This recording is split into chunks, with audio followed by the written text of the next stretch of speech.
There are 8 million stories in a naked city.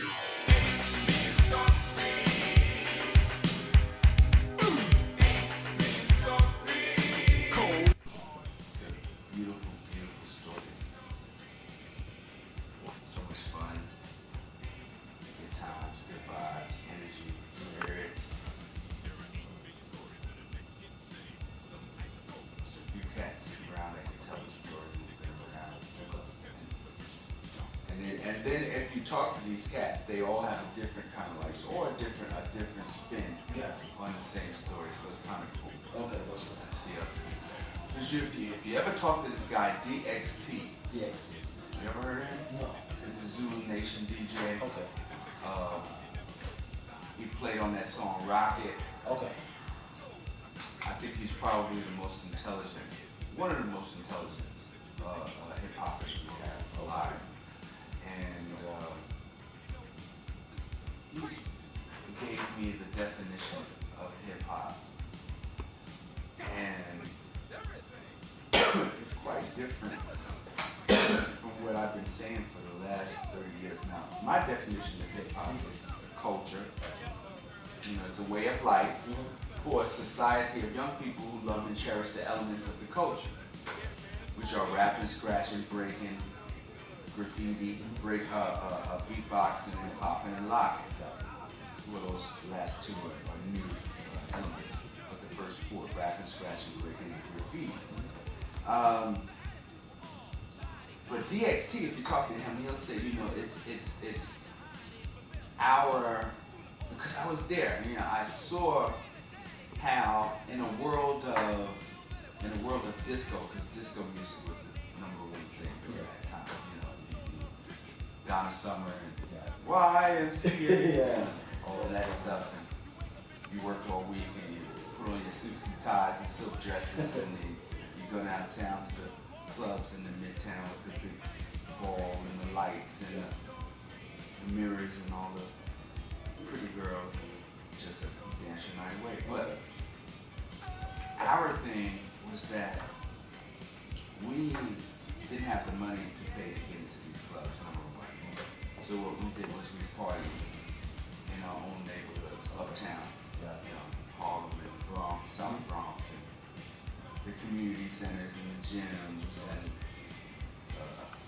parks, the park jams, and the block parties. So it was sort of like a mutation of disco. But DXT says that, it was our innate love of the drum.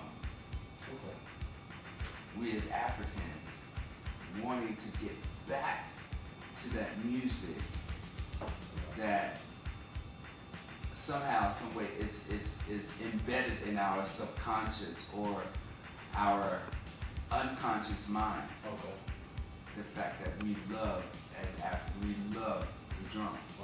And when you talk about hip hop, when you go back to hip hop, and when we tell the story of hip hop, we say, all right, in the world of disco, we grew up with music, in the 60s and the 70s, like James Brown and the Motown sound, the Isley Brothers, Jimmy Castor, people like that, and stuff like that. And when disco came out, we got away from that.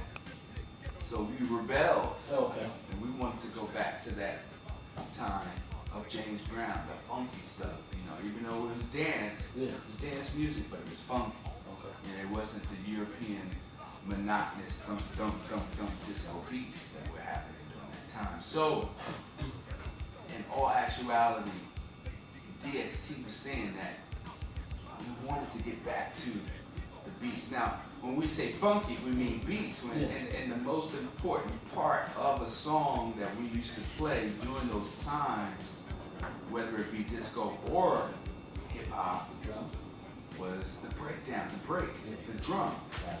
When it broke down to the drum with James Brown, 1, 2, 3, 4, hit it.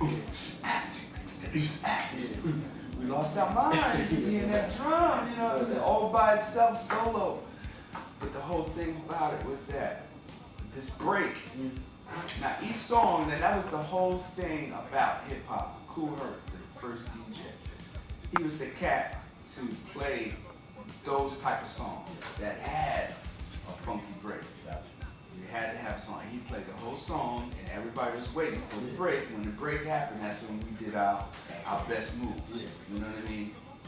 And that's when the b-boy started, breakdancing or break beats, or because Grandmaster Flash came up after that. He was kind of like the DJ who took it to the next level. It was Cool Herc would play a whole song, but the break would last maybe 15 seconds, 20 seconds long, and it was too short. You know, to do your thing. So Flash took just the break and played just the break. But he had two copies, so he repeated it. He'll play just the break, and he'll play just the break again on the other side and go back. So you heard that break, and he'd make extended, manually extending the break to last 3 or 4 minutes long. And this is where we get the concept of break beats. So that gave the opportunity for us to do more, you know, than just make announcements as MC. So we got the opportunity to rap over those beats. Extended the breaks. Let me ask you this. It's an incredible evolution. Would you say that that the birth of the MC came from some of those African roots too, like as far as the griots, the storytellers back in the times when they would tell stories about what was happening in the villages and whatnot? Yes, and we used to say that in the 80s. It's gotten lost in recent years. Just the historical fact that, you know, the other part of hip hop is rap and the spoken word, and a lot of that comes from, you know, the whole African ancestry of the griot. The griot was like a messenger. He would go from village to village with his kungas on his back, and he sat on the outskirts of the town playing his kunga, and people would gather around. And then he'd tell these stories of what's happening in the other town he just left. And, you know, he'd do it in rhyme. And that was just such an amazing fact. And you know who put me up on it? It's a guy on the radio. His name is Gary Bird, one of my mentors. And he's an incredible radio announcer. And he used to make those obscure rap records back then. But he told me about the griots. I met a group some years back called Gobi System, which is a hip hop group out of West Central Africa, and they're considered to be modern day griots. With all the hip hop they do it's all positive, no profanity, you know. And these guys are incredible. What they do in 12 different languages.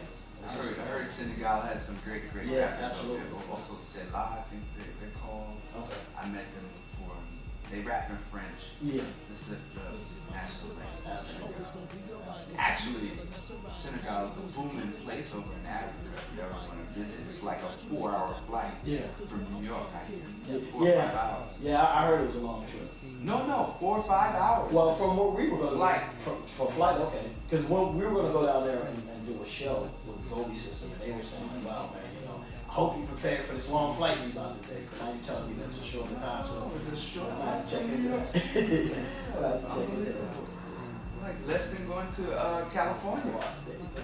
So one of the questions that some of the students had asked is they wanted to know what or who inspired you to do what you did. What and who? I can answer both of those questions.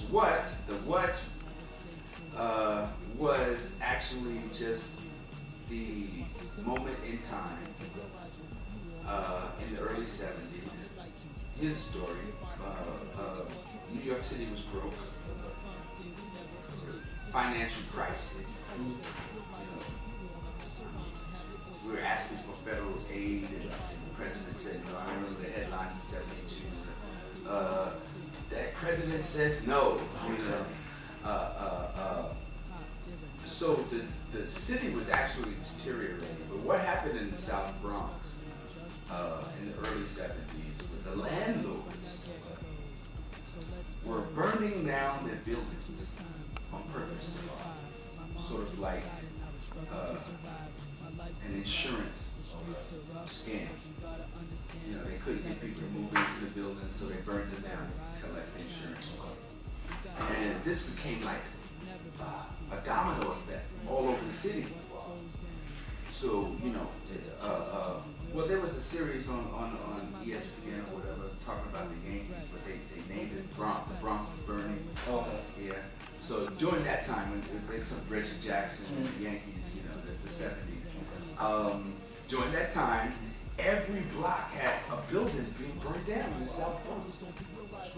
I remember there was a story, the community organizer was quoted as saying, you know, the buildings are burning down on one side of the street, but the kids on the other are trying to put something together. So whenever you have this kind of like oppression throughout history, you know, God always sends a comforter, a Holy Spirit, a spirit. And I remember the kids started writing on the walls of the buildings, because a lot of those families in the South Bronx, they couldn't move out of the buildings because they didn't have money, they were poor. So they stayed in those abandoned, burnt down buildings, living in rubble, because they were renovating stuff, and you know, it's like fired up, dirty, rats and roaches. It's horrible living conditions. A lot of families stayed up in there, but the kids were writing on the walls. And it was self-expression, saying, come and take a look at us, you know. My name is Joe, now I'm gone, I left my name to carry on. Those who knew me well, those who didn't can go to, you know. And so, you know, that became a thing. So eventually it evolved to where kids were making more like, instead of one magic marker, they had two colors. Do like something really colorful with their name, you know, self-expression. Really take a look at me. I live in all this rubble. I live in all this fired up, abandoned, burnt down buildings, rats and roaches. I live in all this dirt, but I'm not dirt. You know what I'm saying? And then it evolved to where kids were getting spray paint. Go to the hardware store, get a spray paint can and spray paint your name. It was like rebellion almost, you know. Okay. We were trying to make this place look beautiful, you know. So they would make these enormous, colorful murals on the trains, because the trains were like old and gray and dilapidated. In New York City, we have trains that are elevated, and they run on top of the ground. So, I mean, you can see these trains from miles away, and you'll see a freshly painted piece, you know, Joe 137, you know, all big and fat, and just exuberant, you know. And that was New York, you know, that was hip hop, you know. And it became a thing. What was the oppression during that time from the landlords and just the economy and, you know, hard times, we get creative. Musically speaking, you know, I told you about the rebellion to disco. You know, hip hop was sort of like a revolution, a rebellion to disco, a mutation of disco, you know, with the DJ, you know, the jam, you know, but there was no dress code. We wore our hats backwards, our jeans, our sneakers, you know. It was more in touch with the street that we were from, you know, and we weren't like glamorized, silked up and flashy with the sequence. I mean, that's a disco, the sequence, you know, everything was sequence. So we rebelled against that. And the Who that inspired